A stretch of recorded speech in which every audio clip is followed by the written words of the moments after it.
주변에 꼭 이런 사람들이 있습니다. 단톡방에서는 없는 사람처럼 조용하고 SNS 계정은 텅 비어 있거나 기본 프로필 사진만 해두는 사람들 말입니다. 많은 사람들이 그들을 겉도는 아싸라고 생각할지도 모릅니다. 하지만 막상 현실에서 만나보면 누구보다 내 이야기를 진심으로 잘 들어주고 자기 일은 정말 야무지게 해내며 묘하게 당당하고 여유로운 분위기를 풍깁니다. 우리는 지금 보여주는 것이 곧 능력이자 스펙인 시대에 살고 있습니다. 맛있는 것을 먹고 좋은 곳에 가는 모든 순간을 끊임없이 타인에게 증명해야 하는 세상입니다. 하지만 역설적이게도 남들에게 아무것도 보여주지 않음으로써 내면이 더욱 단단해지는 사람들이 있습니다. 대체 이 사람들의 머릿속에는 무엇이 들어있는 것일까요? 오늘 우리는 쉼없이 알림이 울리는 복잡한 디지털 세상을 과감히 떠나 자기만의 단단한 섬을 만들어가는 사람들의 소름 돋는 심리적 특징들을 낱낱이 파헤쳐 보겠습니다. 그들이 왜 남들의 시선에서 벗어나 그런 선택을 했는지 그 진짜 이유를 알고 나면 내일 여러분이 살아가는 하루의 모습이 완전히 달라질지도 모릅니다. 첫 번째 특징은 이들의 자존감 뿌리가 내면에 깊숙이 자리 잡고 있다는 것입니다. 대부분의 사람들은 타인의 인정으로 자존감을 채웁니다. 누군가 내 사진에 좋아요를 눌러줘야 나 괜찮은 사람이구나, 안심하고 댓글이 달려야 사람들이 날 좋아하는구나 하고 확신을 얻습니다. 마치 관객의 환호 없이는 연기할 수 없는 배우와 같습니다. 외부의 반응에 따라 자존감이 주식 그래프처럼 들쭉날쭉 요동치는 것입니다.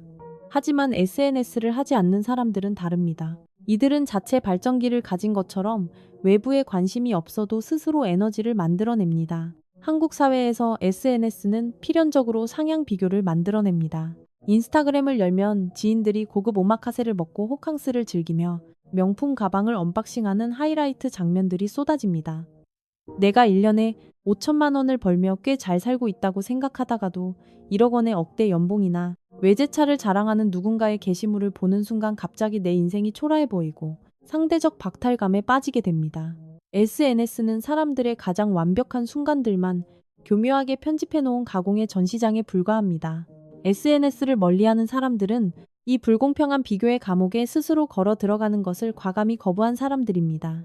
타인의 화려한 환영을 쳐다보느라 에너지를 낭비하는 대신 그 모든 에너지를 오직 진짜 자신의 현실을 더 나은 방향으로 가꾸는데 100% 집중합니다.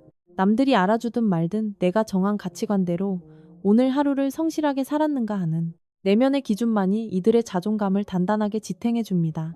두 번째 특징은 이들이 철저한 디지털 미니멀리스트라는 점입니다. 뇌과학자들에 따르면 우리의 뇌가 하루에 쓸 수 있는 결정 에너지는 명확하게 한정되어 있습니다. 뇌는 마치 스마트폰 배터리 같아서 아침에 100%로 시작하지만 크고 작은 결정을 내릴 때마다 에너지가 조금씩 닳아 없어집니다.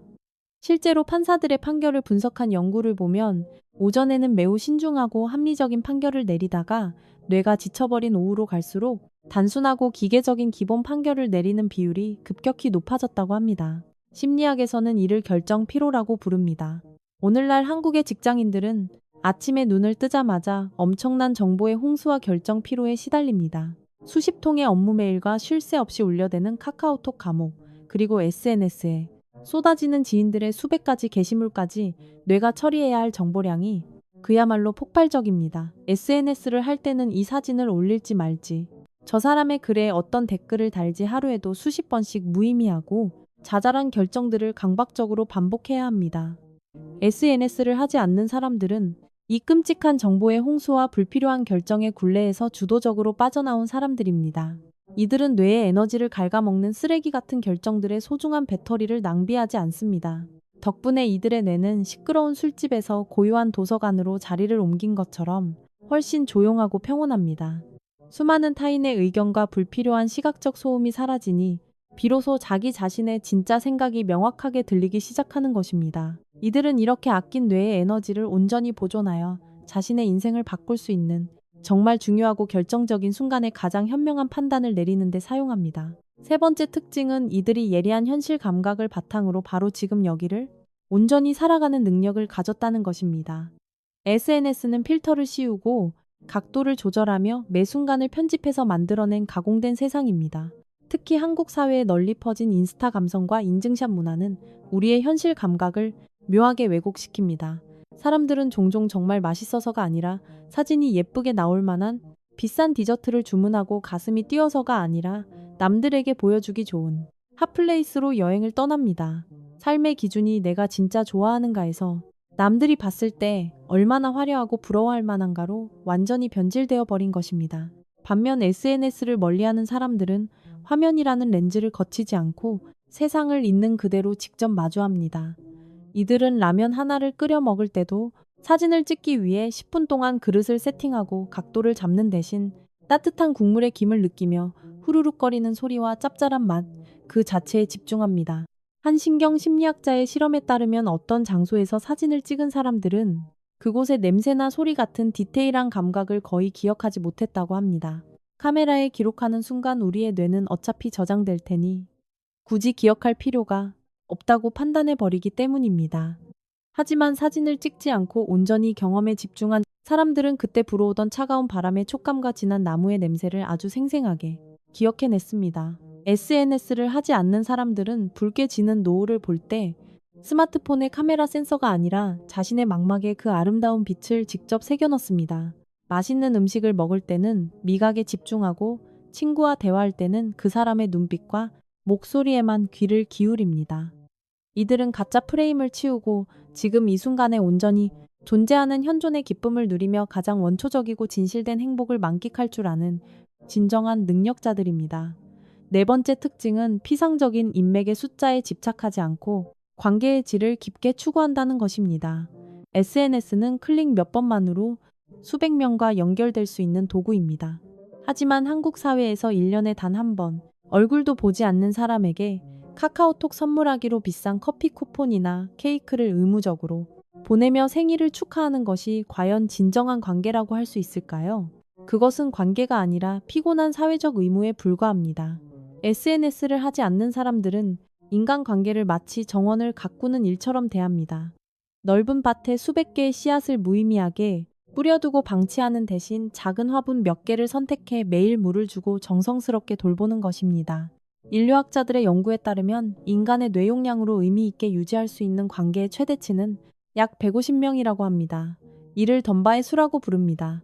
온라인상에 3,000명의 친구가 있어도 뇌가 감당할 수 있는 진짜 관계는 150명 안쪽이라는 뜻입니다. SNS를 멀리하는 사람들은 이 사실을 본능적으로 알고 허무한 숫자 게임에 에너지를 낭비하지 않습니다. 이들은 존재감을 증명하기 위해 수백 명의 게시물에 영혼 없는 좋아요를 누르는 대신 자신에게 가장 중요한 10명의 사람에게 온전히 집중하는 것을 선택합니다. 내가 인생의 큰 위기를 맞았을 때 위로의 이모티콘 수백 개보다 새벽 2시에 당장 달려와 줄 수 있는 진짜 친구 한 명이 훨씬 더 가치 있다는 것을 너무나 잘 알고 있기 때문입니다. 이들은 군중 속에 고독이 곁에 사람이 없어서가 아니라 단 하나의 깊은 연결조차 없기 때문에 발생한다는 사실을 명확히 이해하고 있습니다. 다섯 번째 특징은 스스로 시간의 주인이 되어 진정한 갓생을 만들어간다는 점입니다. 평균적으로 사람들은 하루에 1시간 반에서 2시간을 SNS에 씁니다. 이것이 누적되면 1년에 500시간에서 700시간이 넘는 엄청난 양이 됩니다.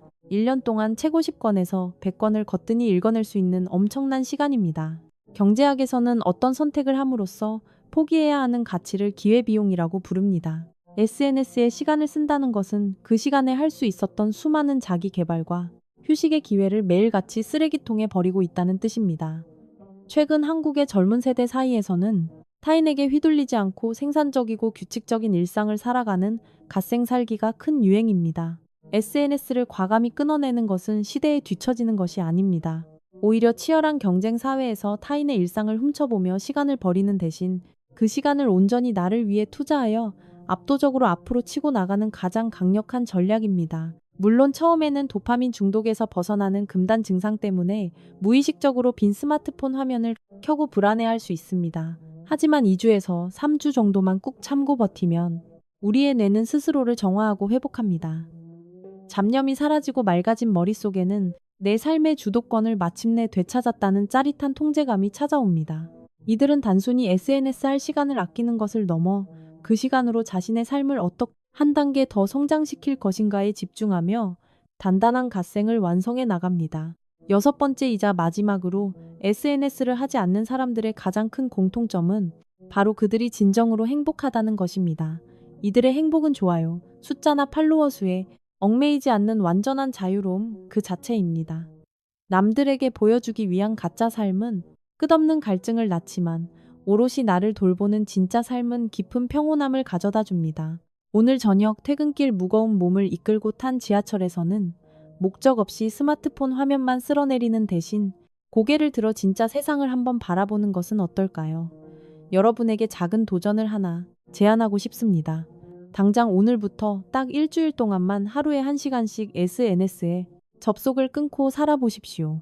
남들의 화려한 하이라이트를 놓치는 것이 아니라 그동안 잃어버렸던 진짜 내 모습을 되찾는 놀라운 경험을 하게 될 것입니다. 오늘 하루 여러분의 스마트폰 스크린 타임은 과연 몇 시간이었나요? 아래 댓글로 남겨주시면 서로의 이야기를 나누며 작지만 의미 있는 변화를 함께 시작해보면 좋겠습니다.